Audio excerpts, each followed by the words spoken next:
Begitu saya saksikan di ELC, saudara, Indonesia Lawyer Club, di salah satu sebuah stasiun televisi, saudara, ada tokoh yang mengatakan kalau PKI itu hanya korban.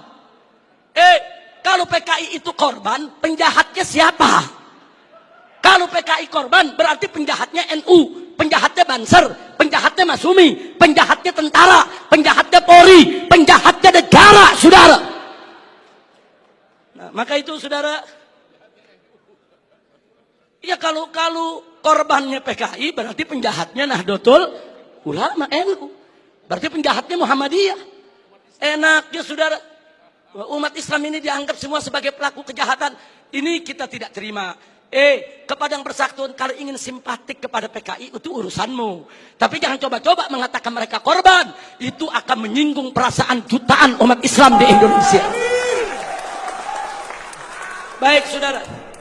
Saya di sini tidak mau sebentar, karena waktu sudah sebentar.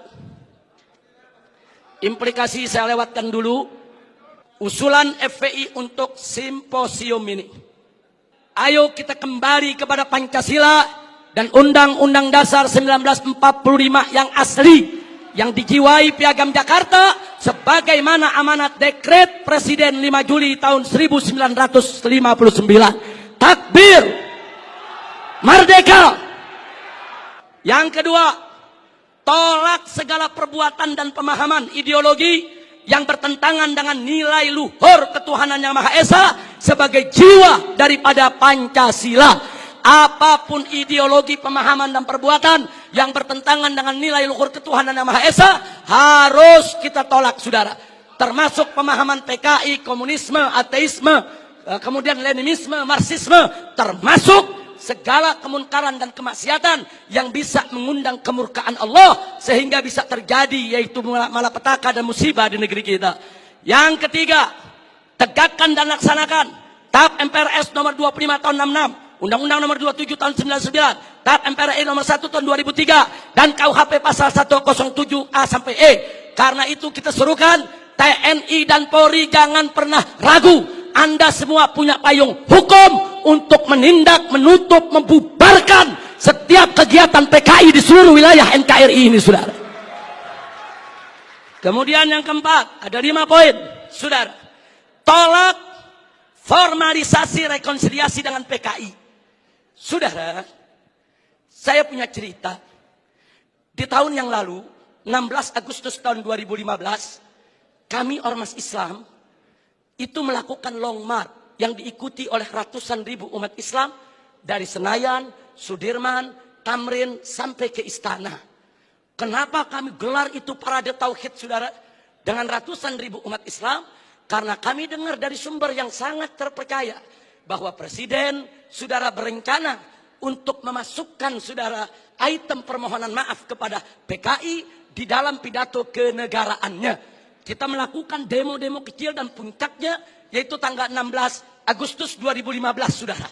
Nah, lalu apa, saudara? Di situ umat Islam sepakat kalau Presiden Jokowi tetap ngotot meminta maaf kepada PKI atas nama negara, kami akan serukan umat Islam, saudara, dan seluruh bangsa Indonesia dari Sabang sampai Merauke, kita turun ke jalan lengserkan siapapun presiden yang membela PKI, saudara. Takbir, merdeka. Nah, kenapa kami tolak formalisasi rekonsiliasi dengan PKI? Karena akan membuka luka lama sejarah dan bisa membuka pintu fitnah yang berbahaya. Yang ingin saya berbagi cerita, saya diundang oleh Menko Polhukam di rumahnya. Kami diajak dialog soal PKI. Saya tanyakan langsung kepada beliau, apa betul Presiden tetap akan minta maaf kepada PKI?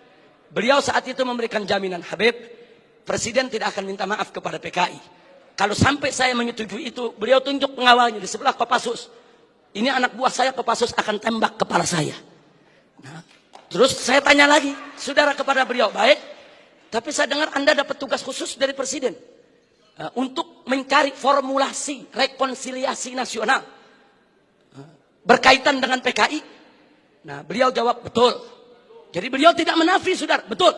Saya dapat tugas bagaimana mencari formulasi rekonsiliasi kita dengan PKI. Baik, saya tanya, itu maksud rekonsiliasi itu apa, Pak? Tujuannya apa? Apa tujuannya? Oh, dikatakan supaya tidak ada dendam di antara kita, supaya kita hidup damai. Oh, kita tolak, saudara. Tidak perlu rekonsiliasi yang formal. Sebab, saudara, rekonsiliasi secara alami telah berjalan di tengah masyarakat antara PKI dengan bangsa Indonesia, saudara.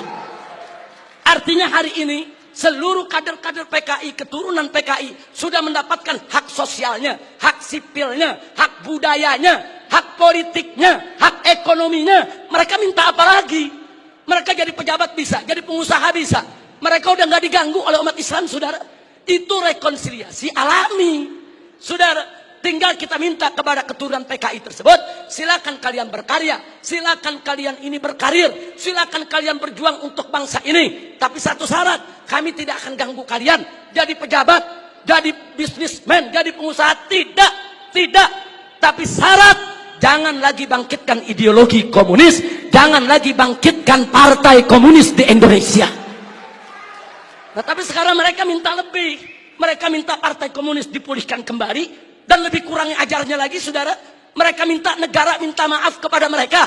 Ini rekonsiliasi macam apa?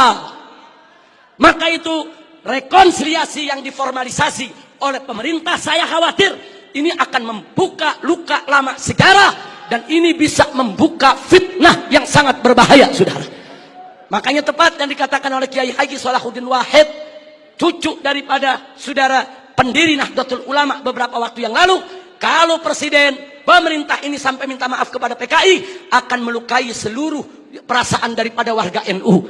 Dan saudara, lebih telak lagi, yang disampaikan oleh anggota Dewan Pertimbangan Presiden, yaitu Kiai Haji Hasim Muzadi. Beliau sampaikan langsung kepada Bapak Presiden, kalau Bapak minta maaf kepada PKI, bukan hanya NU yang terlukai, seluruh umat Islam bangsa ini akan terlukai. Ini bahaya, ini negeri udah damai, udah tenang. Kita nggak ribut-ribut lagi soal PKI, saudara. Kenapa mau dikorek-korek lagi luka lama, saudara?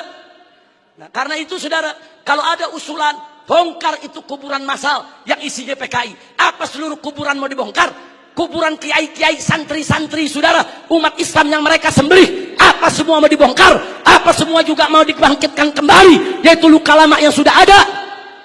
Ini pertimbangan tidak rasional, saudara.